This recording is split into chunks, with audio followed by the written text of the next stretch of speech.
In a meeting on May 29th, Francis uttered another massive heresy. He told a story about how he rebuked a woman for converting 2 children to Catholicism. This blatant heresy from anti-Pope Francis is another striking confirmation that we are and have been totally correct in our characterization of him and his heretical position on this matter. Here's the Italian from the Vatican's website, and here's an English translation. I will quote the relevant portions. Francis stated, quote, "I had a bad experience in this in a youth meeting a few years ago. I was coming out of the sacristy, and there was a lady, very elegant. You could also see that she was very rich, with a boy and a girl. And this lady who spoke Spanish says to me, 'Father, I'm happy because I converted these 2. The boy here comes from such and such a place, and the girl comes from another such place. I got angry, you know, and I said, you didn't convert anything, you failed to respect these persons, you didn't accompany them, you proselytized, and that is not evangelizing.' She was proud of having converted them.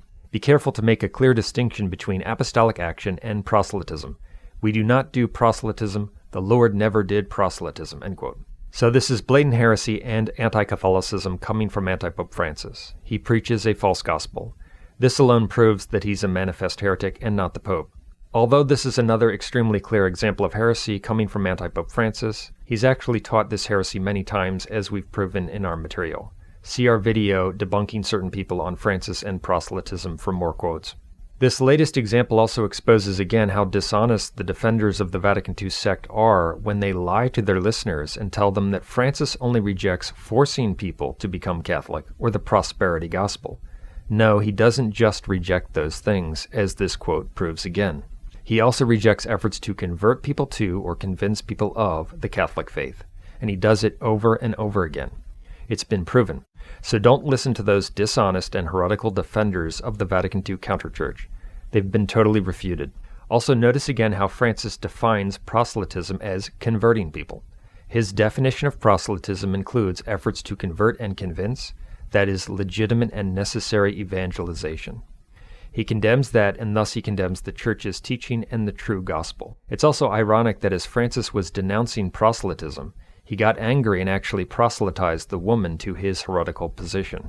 Some people also don't seem to realize that even if Francis did sometimes say that people need to become Catholic and reject X or Y religion, which he never says, he would still be a manifest heretic on this matter. That's because heretics typically contradict themselves, as Pope Pius VI taught. That was the case with Nestorius, Pelagius, and others. When heretics contradict themselves, they must be held to their heretical statements. That's the Church's teaching. So even if Francis did sometimes try to convert someone from a non-Catholic religion, which he never does, he'd still be a heretic for condemning efforts to convert people on many other occasions. It's similar to supporters of abortion who sometimes claim to be pro-life. If they repeatedly support abortion through their words and deeds, it doesn't matter if they sometimes claim to be pro-life. They are considered to be pro-abortion.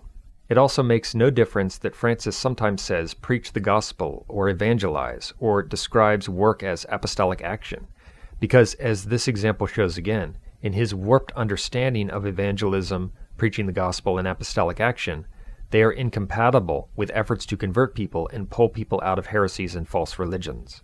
His understanding of evangelism, preaching, and apostolic action is heretical. So it has been proven once again that Francis considers it illicit and wrong to convince people of and convert people to Catholicism. He's a manifest heretic and an anti-pope, and it's contrary to Catholic teaching to obstinately profess communion with him.